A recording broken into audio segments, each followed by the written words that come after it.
My husband wanted a threesome for his birthday. Marriage, they say, is about compromise.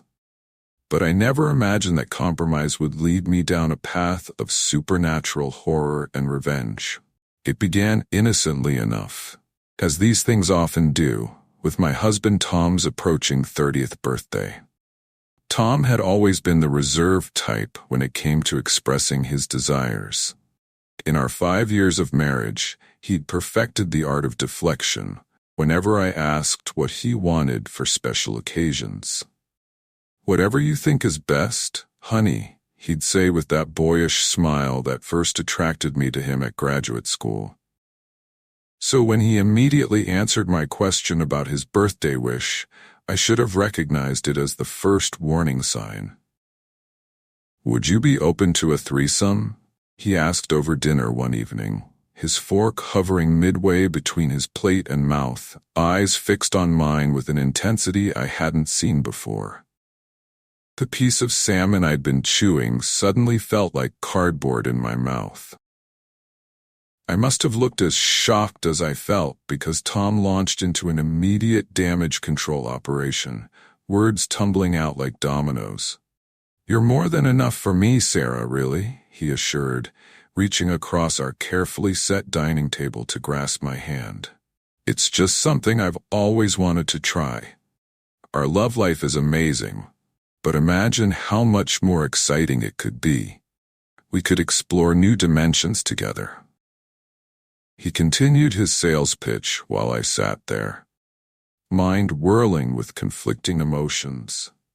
After what felt like an eternity of his persuasion, I managed to find my voice. "I need some time to think about it," I said quietly. He nodded, understanding written across his features, though I caught a flicker of something else. Was it anticipation in his eyes? The next few days were a blur of internal debate and lengthy conversations with my sister, Rachel. "Are you out of your mind?" she exclaimed when I told her over coffee. "Men always say it's just a fantasy until it becomes reality. Then everything changes."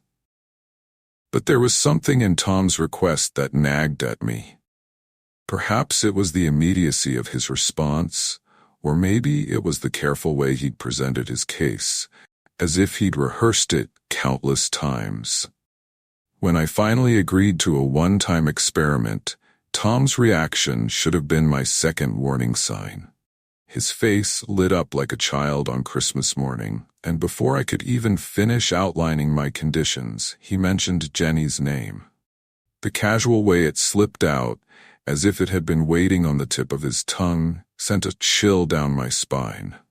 How long had he been considering this? More importantly, who was Jenny, and why was she already in his thoughts? I pushed aside my concerns, attributing them to natural nervousness about the situation. But when I met Jenny for the first time at a local cafe Tom had suggested, those concerns crystallized into something more concrete. She was like looking into a mirror that showed a slightly different version of myself. Same height, similar build, even comparable facial features. Her laugh echoed mine, and her mannerisms seemed oddly familiar. Tom definitely had a type, but this went beyond mere preference. We set a date for the following Saturday night. I spent the week alternating between anxiety and determination to follow through with my promise. When the evening arrived, Jenny showed up at our door wearing a dress remarkably similar to one in my own closet.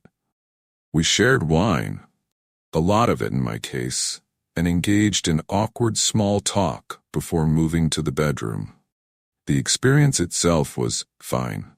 Tom followed our predetermined rules, maintained appropriate attention to both of us, and seemed genuinely appreciative.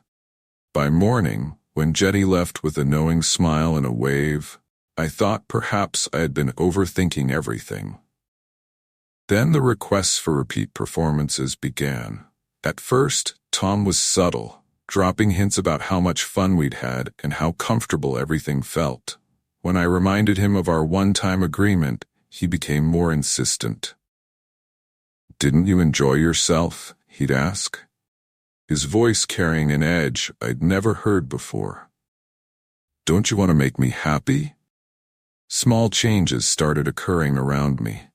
One morning, I noticed a section of my hair seemed shorter, as if someone had taken a small sample while I slept. My grandmother's locket, a cherished heirloom I rarely removed, vanished without explanation. Tom suggested I had probably misplaced it, but I knew better. I never took it off. The coincidental meetings with Jenny began increasing in frequency. We'd run into her at the grocery store, the local coffee shop, even our favorite restaurant. Each time, I noticed subtle changes in her appearance. Her hair gradually shifting to match my exact shade, her lips becoming fuller like mine, even her posture mimicking my own.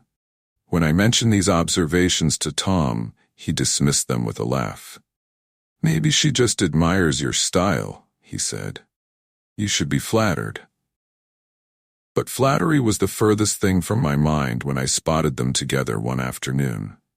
I'd been running errands downtown when I saw Jenny emerging from a small, unmarked shop. I was about to call out to her when Tom appeared, greeting her with a kiss that spoke of familiarity and practice. Hidden behind a street vendor's cart, I listened as they discussed their plan. Tom mentioned wine samples and hair clippings, referencing my missing locket.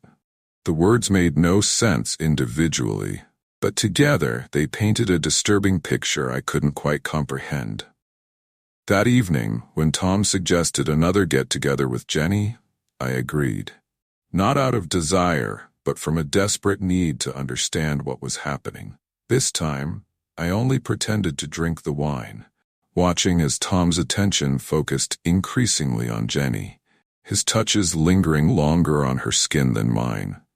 After our guest left and Tom thought I was asleep, I observed him collecting more samples, strands of hair, skin cells, even tracing the shape of my face with strange instruments I'd never seen before. He slipped away with Jenny, their whispered conversation drifting up from downstairs. The process is almost complete. The metamorphosis is progressing faster than expected. The next day, I searched Tom's office while he was at work. Behind a false panel in his desk drawer, I discovered a leather-bound volume that changed everything. The Perfect Wife, a comprehensive guide to magical replication and enhancement. The title alone made my blood run cold. As I read through the pages, a horrible understanding dawned. Tom wasn't just trying to replace me, he was trying to create a better version of me, using some twisted combination of science and sorcery.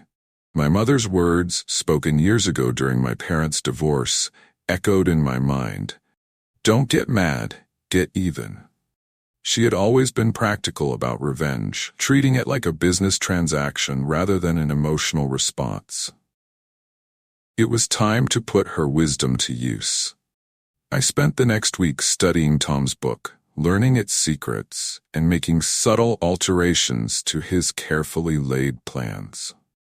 I replaced his collected samples with his own DNA, modified the incantations he'd written out so carefully, and prepared for the final act of our marriage. When Jenny arrived for what Tom planned to be our last encounter, everything proceeded according to his script, until the moment he thought he'd won. I awoke to find myself secured to an elaborate contraption in our basement, surrounded by humming scientific equipment and ancient symbols carved into the floor. "I'm sorry, darling," Tom said, his voice dripping with false sympathy.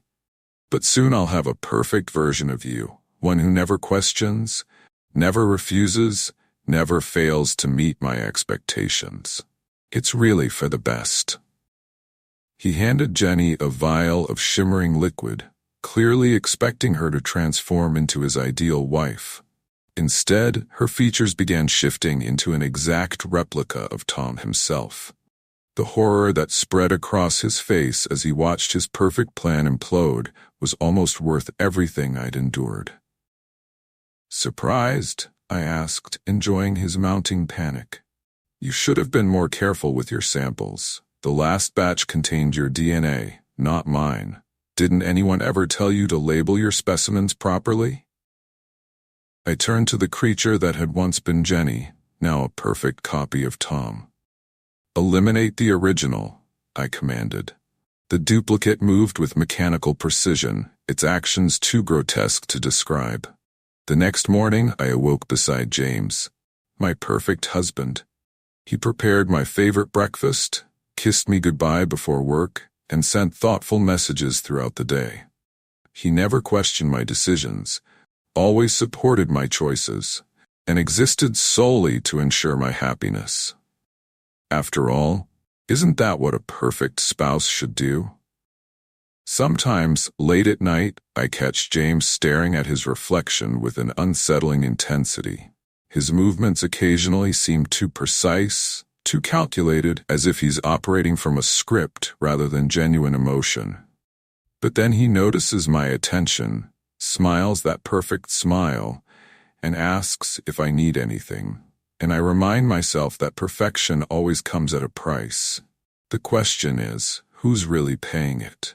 In the dark hours before dawn, when James's breathing is too rhythmic to be natural, I wonder if I've truly won, or if I've just created a different kind of prison for myself. But then morning comes, and James makes my coffee exactly how I like it, and I push those thoughts away. After all, this is what I wanted, isn't it? A perfect spouse who lives to make me happy. And if sometimes I miss the imperfect humanity of my original husband, well, that's a small price to pay for perfection.